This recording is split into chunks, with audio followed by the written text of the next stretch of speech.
Bonjour, je m'appelle Björn Salomonsson et je suis psychanalyste à Stockholm en Suède.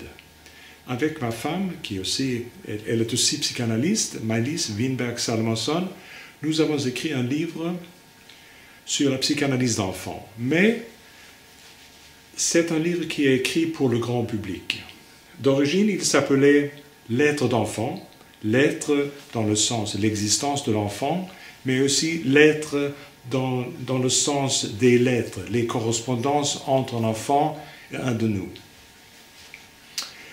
Et il s'est passé, il y a maintenant beaucoup d'années, qu'on est rentré à la maison, après un jour dans le cabinet, et on s'est dit l'un à l'autre, « Oh, quelque chose de très intéressant était passé aujourd'hui avec un enfant. » Et on a été perturbé, et on a été triste, et on s'est réjoui, etc. Mais il y avait toujours quelque chose de très extraordinaire dans les rencontres avec les petits. Alors, on s'est demandé, il y a beaucoup de gens qui veulent savoir en plus ce qui se passe avec un enfant qui souffre dans l'âme et qui va chez un thérapeute. Comment peut-on expliquer ces choses qui se passent? Il y a beaucoup de livres, mais normalement, ils sont écrits par les profs, pour les profs.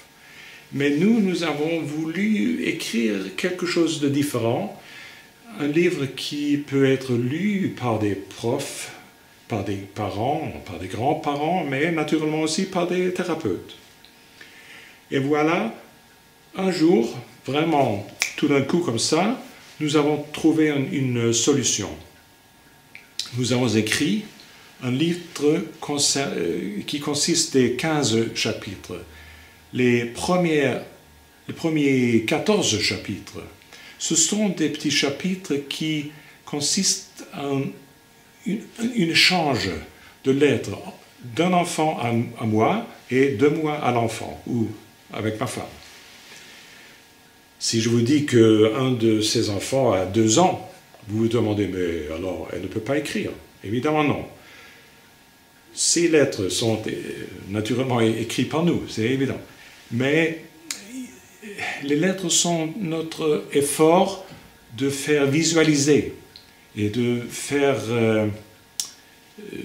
des imaginations, pourrait-on dire, sur ce qui se passe dans un cabinet. Quelles sont les émotions qui traversent les têtes de l'enfant, la tête de l'enfant? Et quelles sont les relations entre l'enfant et les thérapeutes? Voilà, c'est ça qu'on a essayé d'expliquer. Dans quelques cas, nous avons choisi de ne pas inclure un enfant réel, mais on a inclus un caractère d'une histoire d'enfant. En Suède, il y avait un auteur qui était très fameux, qui s'appelait Astrid Lindgren.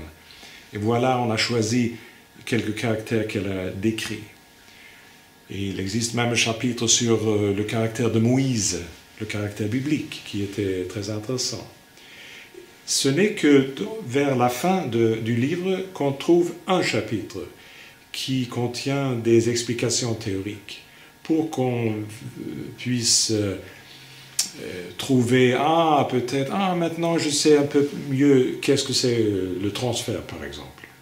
Et voilà, nous espérons que vous allez trouver ce livre intéressant, et c'est ça. Et nous vous embrassons de la Suède. Au revoir.